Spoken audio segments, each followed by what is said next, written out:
Être femme, ce n'est pas une donnée naturelle. T'as vu comment c'est sexiste ? Les valeurs patriarcales oppressives qui régentent notre éducation. Qu'est-ce que c'est que le sexisme ? C'est le résultat d'une histoire. Tout le monde a sa définition du féminisme. On peut plus rien dire. Qu'est-ce que ça veut dire ?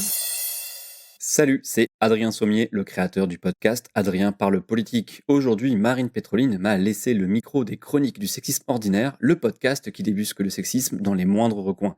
Sexisme, féminisme, genre, virilité, transidentité, vous êtes perdus, pas de panique, tout s'explique. Aujourd'hui, on se demande, c'est quoi les quotas en politique française ? Précisons tout de suite, ces quotas ne concernent que le sexe féminin et masculin.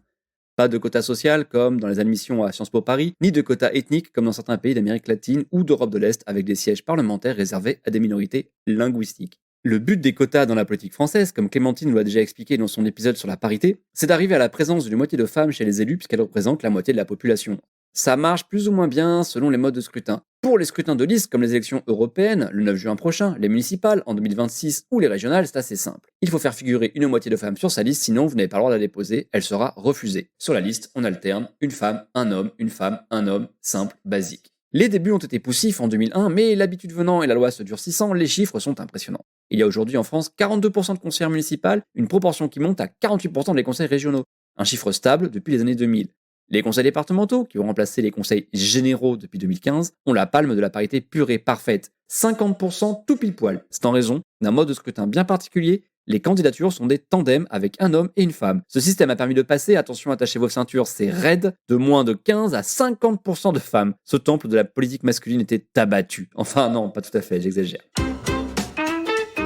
Pour les législatives, c'est plus compliqué car nous n'avons pas de système de liste. L'État ne peut donc demander aux partis que des obligations de moyens, pas de résultats. Il faut donc présenter au moins 48% d'hommes ou de femmes pour toucher 100% des financements publics une fois l'élection passée. Ces fonds sont l'unique carotte pour obliger les partis à jouer le jeu. Certains préfèrent toutefois payer des amendes comme LR, habitués à ça, qui s'assoit sur pas moins de 1,2 million d'euros par an. Ce sont les champions à ce jeu et de loin. En Marche, devenu Renaissance, c'est 500 000 euros par an, tout comme ELV qui verra chaque année 80 000 euros lui passer sous le nez, mais parce que trop de candidateux.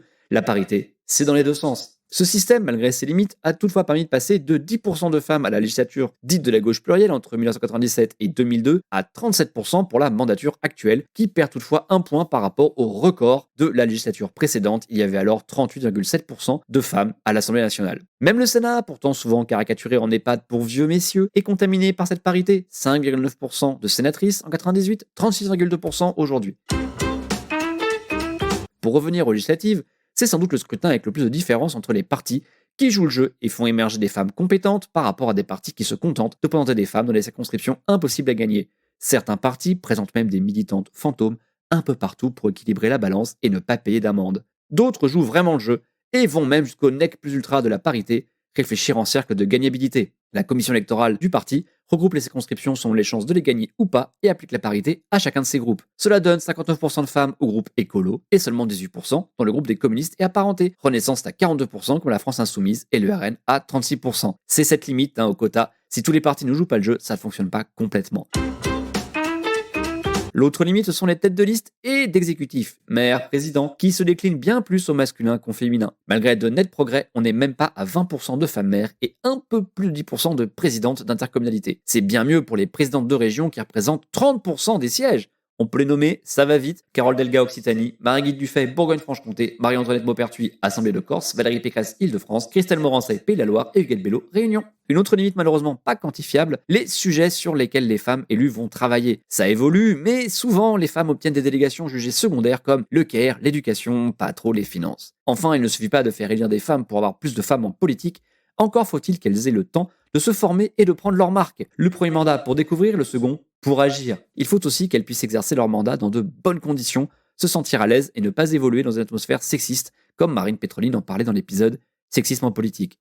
Pour résumer, les quotas de femmes candidates depuis le début du siècle ont permis une augmentation substantielle de leur présence dans les institutions. C'est loin d'être suffisant et parfait, mais c'est un outil indispensable pour tendre et arriver à la parité. Maintenant, vous savez ce que sont les quotas en politique. Les mots sont importants, car comme le dit Beauvoir, nommer c'est dévoiler, et dévoiler c'est déjà agir. Rendez-vous dans le prochain épisode pour continuer à nommer, dévoiler et agir contre le sexisme. En attendant, vous pouvez retrouver les chroniques du sexisme ordinaire sur les réseaux sociaux et vous abonner à la newsletter pour découvrir encore plus de pépites antisexistes. Quant à moi, vous pouvez me retrouver pour mon podcast quasi hebdomadaire Adrien parle politique, dispo sur toutes les bonnes plateformes. À bientôt!